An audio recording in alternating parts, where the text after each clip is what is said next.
Our first list of mean actors was just the tip of the iceberg. Thankfully, there are plenty of secretly mean people in this world that we get to talk about. So, welcome to Beyond the Screen. I'm Nate, and these are the top 10 meanest actors who got exposed by their co-stars. Part 2. Number 10, Chevy Chase. Chevy Chase, a popular man thanks to National Lampoon and Saturday Night Live, but he returned to the mainstream when he starred as Pierce Hawthorne in the hit sitcom Community. I genuinely love this show. Chevy?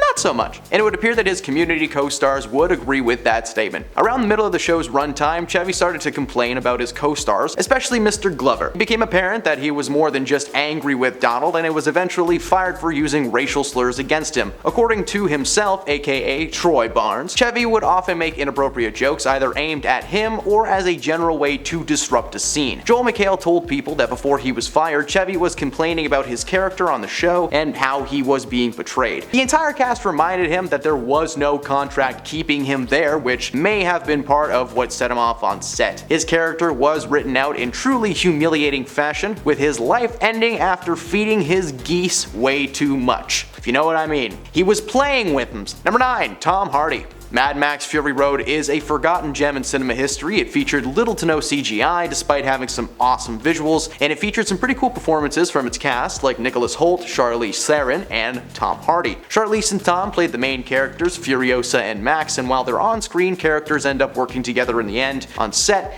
it was a very different vibe. Tom had a bad habit of showing up late all the time, meanwhile Charlize was a brand new mother who would be there on time every day while their kids were forced to be taken care of by someone else. In a book called Red, Sweat, and Chrome, The Wild and True Story of Mad Max Fury Road, the writer Kyle Buchanan shared an instance on set between Charlize and Tom. Everyone was on set 8 a.m. ready to shoot except for Mr. Hardy, but at that point Charlize took her place and stayed there until Tom showed up 3 hours later. Now she didn't move a muscle, and according to the crew she was beyond furious. When Tom finally showed up, she asked him how he could be so disrespectful and said that they should fine this See You Next Tuesday $100,000 for every minute that he held up the crew. She didn't say see you next Tuesday. I really wish I could say the word that did set him off. The word she did say set Tom off, and he rushed up to her and pulled out the whole "what did you just say to me" type thing. Yeah, he didn't say it like that. He's a big tough guy. Oh, big tough I can't hear so good. Overall, Charlize felt pretty threatened by Tom on set and had an assistant follow her around as a buffer between them. When the shoot wrapped, the tension was gone and things seemed to have gotten better, but the difficult shoot combined with the stress is probably why Tom Hardy was never brought back for a Mad Max 2.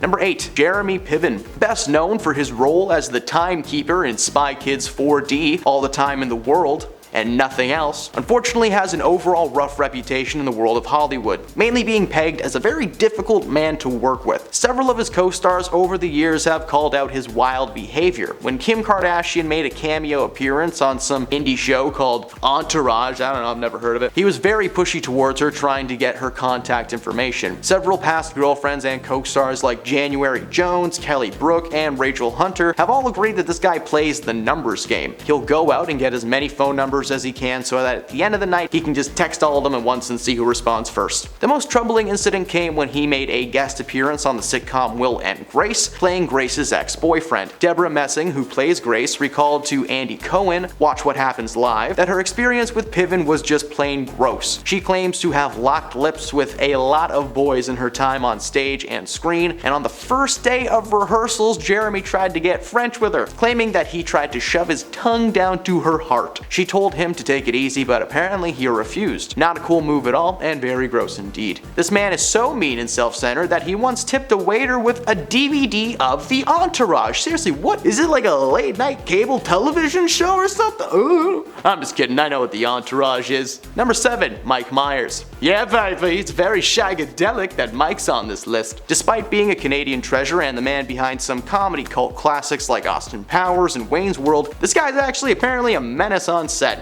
According to his Cat in the Hat co-star Amy Hill, Mike had handlers dress his entire trailer, and his work area was entirely covered with tenting. Apparently he just didn't want anybody to see him physically, which, hey man, that's fair. If I was in that cat suit with a bum crack in it, I'd probably want to hide too. His reputation as a difficult Donnie might have something to do with Hollywood blacklisting him entirely, except for his recent show The Pentaverate, which was a show where he basically played half the cast because, yeah, he couldn't get anybody else to get on the show, I guess. It might be that or it might be the Love Guru, who knows? Number 6, Bill Murray. Now, Bill Murray has had many public feuds with many co-stars over the years that would qualify him as an entry on this list. One of his more famous feuds was with Charlie's Angel co-star Lucy Liu, but I already covered that in part 1 of this list, so today I'm going to talk about his long-standing feud with his late Ghostbusters co-star Harold Ramis. Harold and Bill famously starred opposite of each other in the classic Ghostbusters series, but they had been working together before and after the project, with Harold acting as the director on a lot of projects starring Bill Murray. The moment he was outed as one of the meanest men on set was while filming Groundhog Day. According to cast and crew, Harold and Bill would regularly get into screaming matches over the way that a scene should be filmed or how a line should be said. According to Harold, who passed away in 2014, Bill would show up late to set, well past his call time.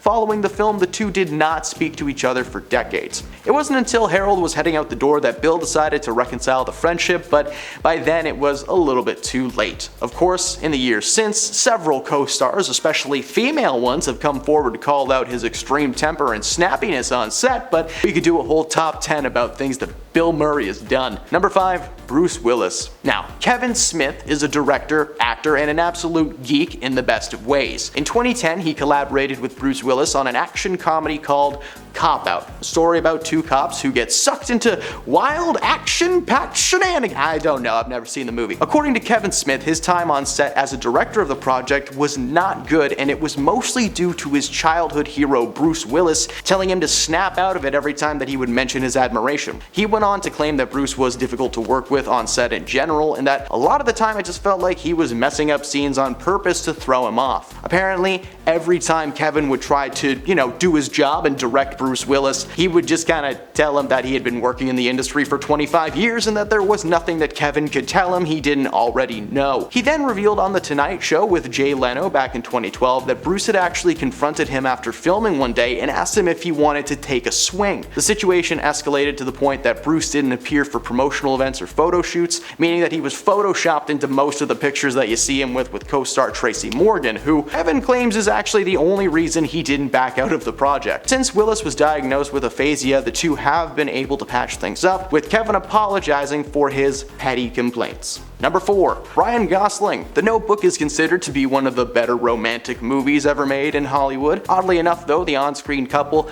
didn't get along at all during their shoot. Turns out they would constantly fight on set, and they seemed to have completely opposite ideas on how several of the scenes should play out. Ryan Gosling especially was a little bit of a problem. One day in particular was pretty exciting for anyone who wasn't involved. All drama watchers were sipping their tea. Ryan called over the director and demanded that Rachel was replaced by another actress to read her lines. In front of 150 crew members, he claimed that Rachel just wasn't giving him anything to work with, and the two would constantly yell at each other. Their toxic on-set feud somehow morphed into a relationship that lasted for like 2 years, but anyone who worked on the set blames them for the constant schedule setbacks and creating just a terrible work environment overall. So, I don't know, he seems better now that he's been in Barbie. Number 3, William Shatner. This one is for all of you Trekkies out there. Live long and prosper. That's all I got.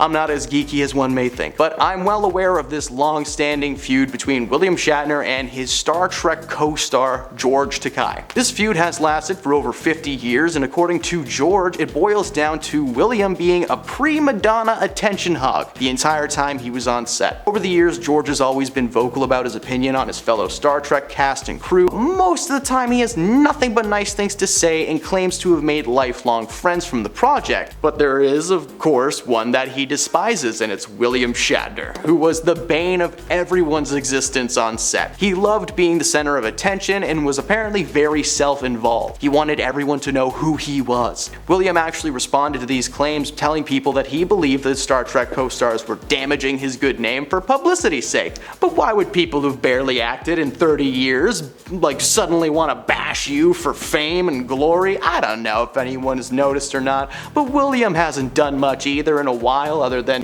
petition to go to space for real, so good for him. Number 2, Jamie Foxx. Jamie Foxx has been a huge star in the world of Hollywood over the years, working with several acclaimed directors in basically every genre, but like most actors, Jamie had to start somewhere.